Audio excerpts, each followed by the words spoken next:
Hello, my dear Aquarius. Welcome back to Practical Mystic.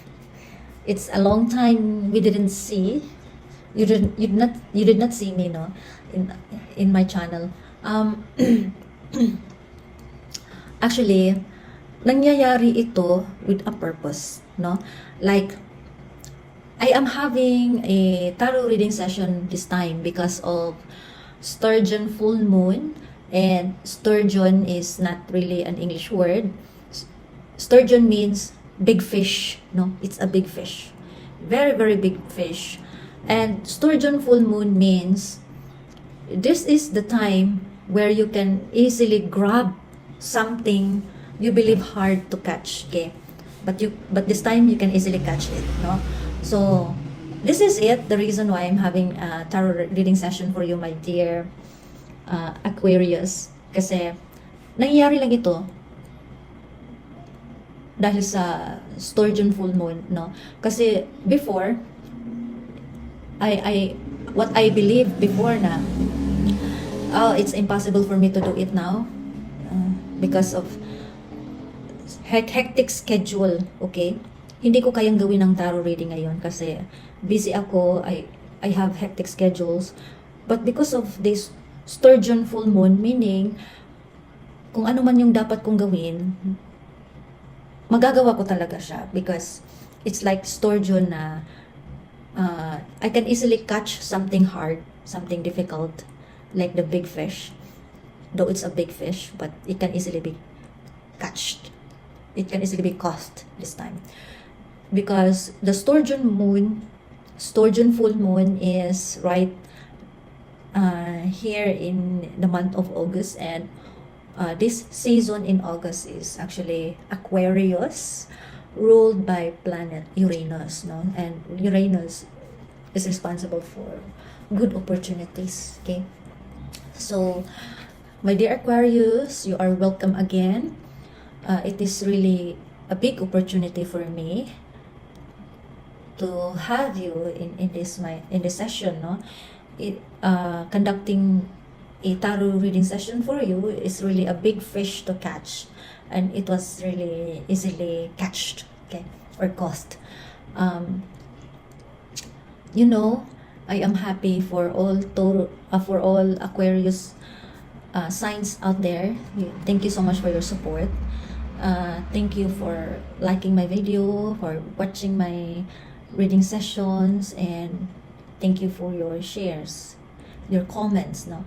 You're active in my channel, no? So this time I am having the desire to know what was that big fish for you, no? Ano yung malaking isda para sa iyo na sa tingin mo mahirap kunin, pero ngayong Aquarius season madali mo siyang makuha, no? You can easily achieve that something that you want to achieve, okay?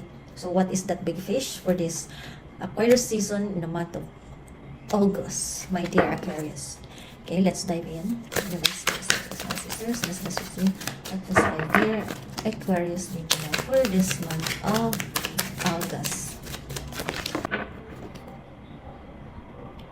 Okay, so my dear Aquarius, here are the cards for you. I have here the 9 of Pentacles. Masaya yung babae, no? Dahil parang nag-i-enjoy siya sa kanyang harvest. She was totally happy because she got a good harvest, no? Nagkaroon siya ng masaganang ani sa kanyang mga pinaghirapan na mga pagsisikap, pinaghirapan or sa kanyang mga pagsisikap. Okay.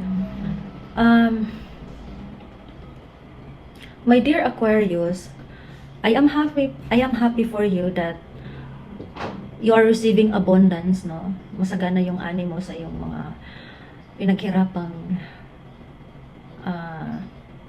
pinaghirapang trabaho or parang pinaghirapang negosyo, parang ganon. Sa nakikita ko, ang ibon na ito,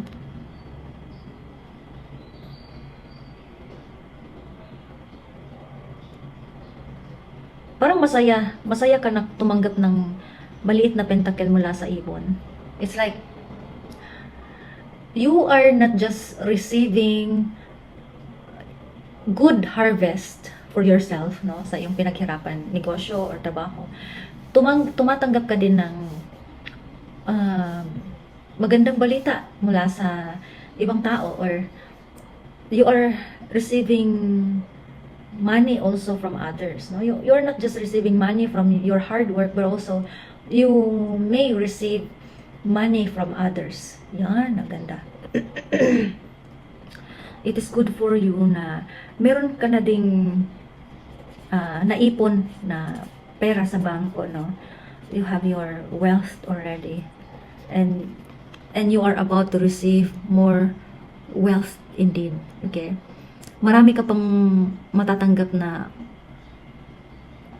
good opportunities din, or pera. Okay, so Nine of Pentacles is actually material energy in the element of earth. So ang pentacle hindi ibig sabihin pera, kundi it could also be good opportunities, abundance or wealth. Ayun. With the Nine of Pentacles in the upright position is the signs, okay? And the sign here is in Libra. Libra sign. Ang mensahe para sa iyong kaluluwa is cooperation to perfect.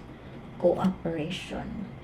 So it would mean na kailangan mong makisama sa ibang tao na believers din kagaya mo, make fellowship with them para tutulungan ka nila na mapagyabong yung desire mo, or yung spiritual aspect mo, no? Parang it's like if you want to keep your fire burning, you need to look for other groups of firewoods, no? Maghanap ka ng lipo ng mga kahoy na nag-aapoy, no? They are truly on fire with one another, no? Para may pagpatuloy mo yung faith mo kay God, yung belief mo sa iyong sarili, at saka yung spiritual life mo, may ipagpapatuloy mo yan. So look for other people who can help you improve your faith in God, at saka yung ibang tao ba na makakatulong sila para i-mentor ka nila, so that you may continue on your journey. Okay, journey for improvement. And another message from for your mind is make a good decision. Okay, so to come up with a good decision is that kailangan mong isipin ito ng maigi, no? You have to think well in order to come up with a very wise decision. Yun, isipin mo ng ilang beses, isipin mo ng maigi para makagawa ka ng mabuting decision. Okay, and the message for your body or for your physical aspect is resulting from the fairness shown by. Okay, so it's like kung ano man yung naisip mo na mabuting decision, is that gawin mo yon. You have to act it now, not later, not tomorrow, but now. Okay, ayun. So another card from the Lightseer Tarot deck is the Three of Cups in reverse position. Three of Cups in reverse position. So nakikita ko dito, meron kang mga kasama sa bahay or kasamahan sa trabaho na sa tingin mo mabuti sila para sa iyo, or sa tingin mo meron silang mabuting intention sa iyo, they are good to you, but actually it's not, no?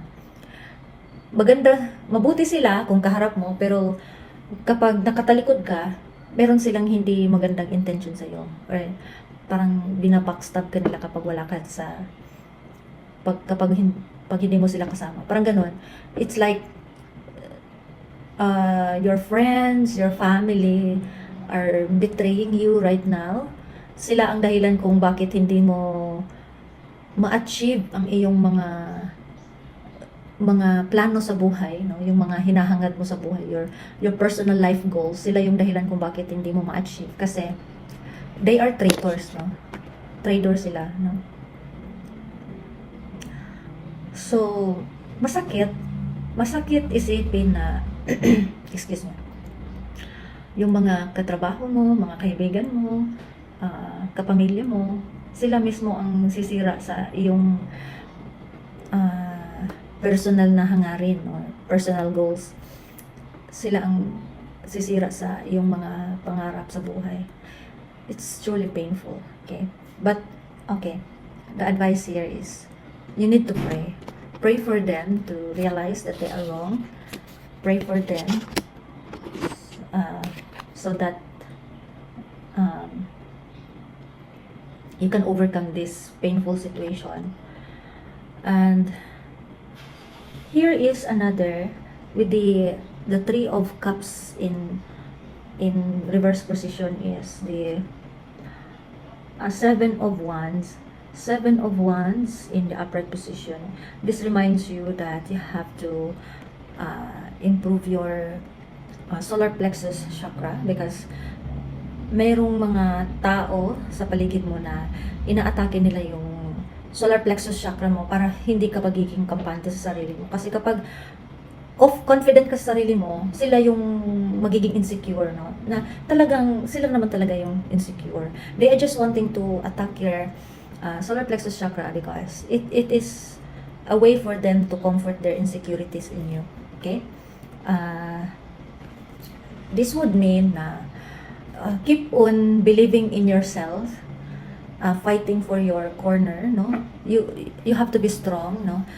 Protect yourself, okay? Protect, be defensive, and pinapaalala ka dito na kailangan kang maging self-determined, no? Determinado ka sa sarili mo, tapos you need to have stamina, be strong, may malakas na loob. Build your own, no?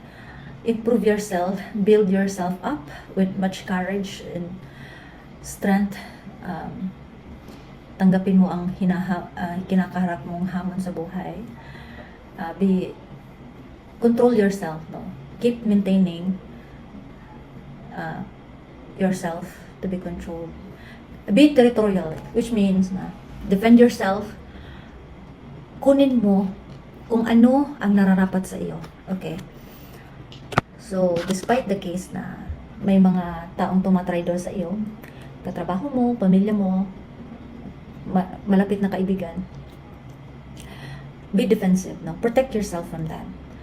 It is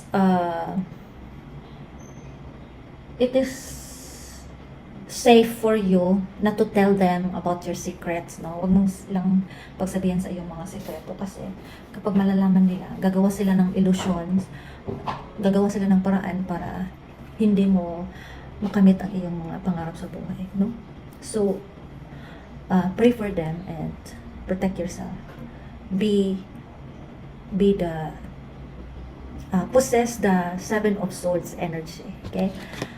And ang pangatlong card mula sa Light-Seer deck ay Justice in reverse. This is a major arcana card. Justice in reverse.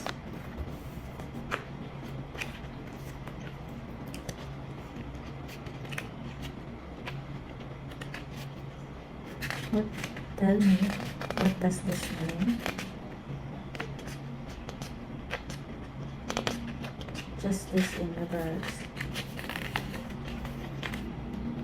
Okay.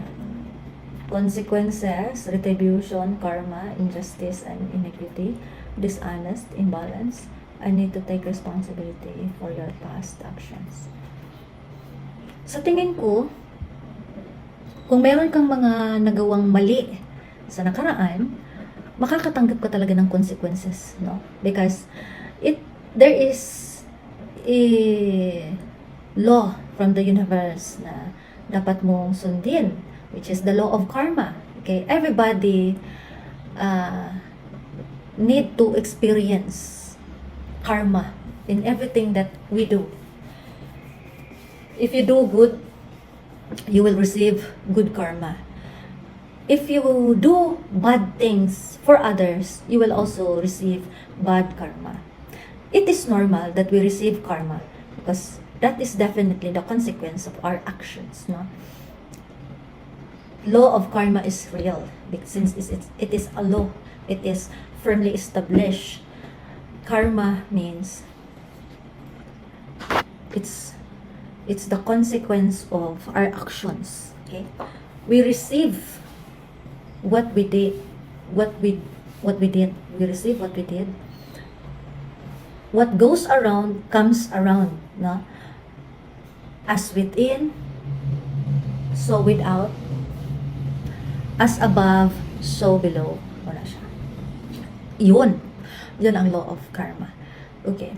So, I'm happy for you if you are doing good things from the past. So, you will receive good karma, no? But, my advice for you, if you did bad things for others at some time in the past, which means, kailangan mong tanggapin ang consequence, no? Ang kalalabasan or bunga ng iyong mga ginawa. Okay, with the justice in reverse, I also have here the card from Powerful Thought Cards by Louise Hay. The message here is, I balance my masculine and feminine sides. Lahat tayo, meron tayong feminine energy at saka masculine energy. Itong feminine energy, this is ruled by your right brain hemisphere, which is responsible for your intuition, your creativity, your talents, and your creative thinking. Tapos itong masculine energy, this is dominated by your left brain hemisphere na responsable para sa critical thinking skills, logical thinking skills, your analytical thinking skills, yung logical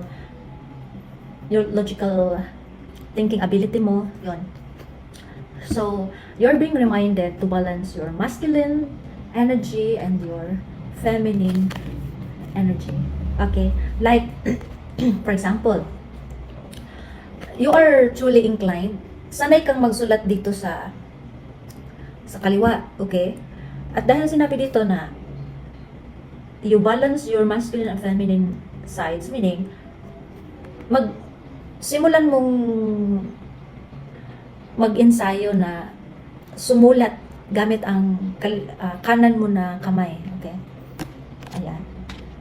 That's the message.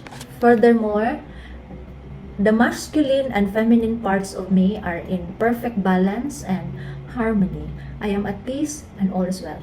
Please affirm this to yourself. Say it. Say this. My masculine and feminine parts of me are in perfect balance, in a perfect balance and harmony. I am at peace and all is well. Okay. I'm happy for you. My dear Aquarius, you also have the Two of Cups in reverse. Two of Cups in reverse. Ano yung sabihin nito?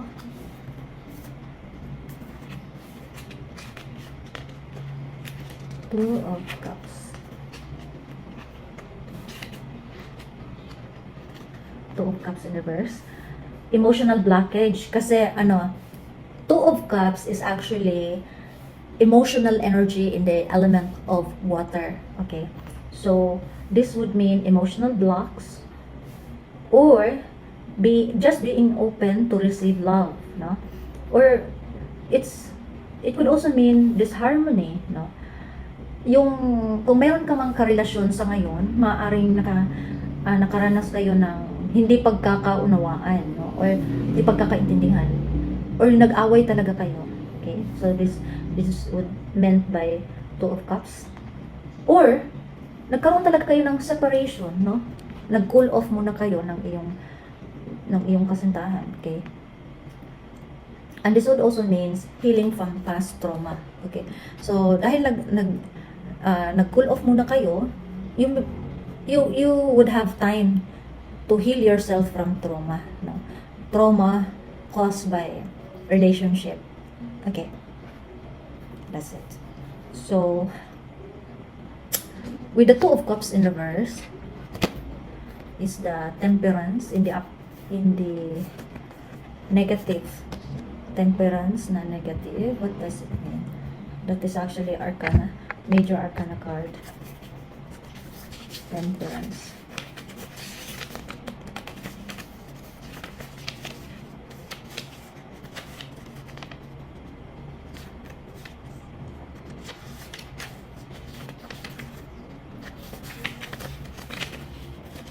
Temperance.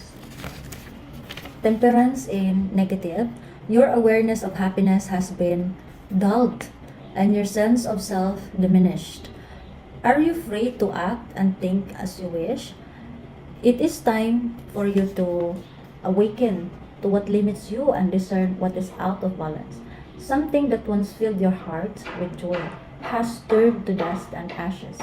New physical and psychological arrangements are necessary. Ibig sabihin, parang in connection ito sa Three of Cups in reverse, na merong mga tao na nagtataksil sa iyo, tapos sila yung dahilan kung bakit hindi ka nakakaranas ng kaligayahan ngayon, no? You are not happy because of them. They are projecting their insecurities to you, they are belittling you, parang minamaliit ka nila, okay? So yun ang dahilan kung bakit hindi ka masaya. It's like you felt lost, and then it's like your happiness has been taken away from you. Parang sila ang dahilan kung bakit nawala sa iyo ang lubos na kaligayahan. And then parang sila rin ang dahilan kung bakit hindi mo makamit yung mga pinapangarap mo. So now is the time for you to realize it and to discern it, that you are no longer balanced, okay? So kadugtong din ito sa Powerful Thought cards of Louise Hay na I balance my masculine and feminine energy, which means now that you realize, now that you discern that you are out of balance, that you are being distracted, so it's time for you to do something to keep yourself balanced and to keep yourself away from distractions, okay? And you must have something to fill your heart, okay? You have to do something that makes your heart happy, okay? Again, do something that makes your heart happy, okay? And physical and psychological arrangements are necessary. Do something in order to keep yourself on track, protect yourself from distractions. My dear Aquarius, my advice for you is to keep on praying for your family, for your friends, for your co-workers, that you may forgive them. You know, it takes time to forgive them. Okay, so just keep on praying, and sooner or later, you may find ways to keep your heart happy, keep yourself balanced. Okay, so at least you have your Queen of Pentacles, no? Ang importante, meron kang pera, no? Ang importante, hindi ka nawala ng pera. Ang importante, marami kang natanggap sa iyong harvest, no? You have a good harvest. At the same time, meron pag ibang tao na magbibigay sa iyo ng pentacles, no? Or pera, or good opportunity. Okay? So, this is what I have for you, my dear Aquarius. See you in the next meeting. Love and light.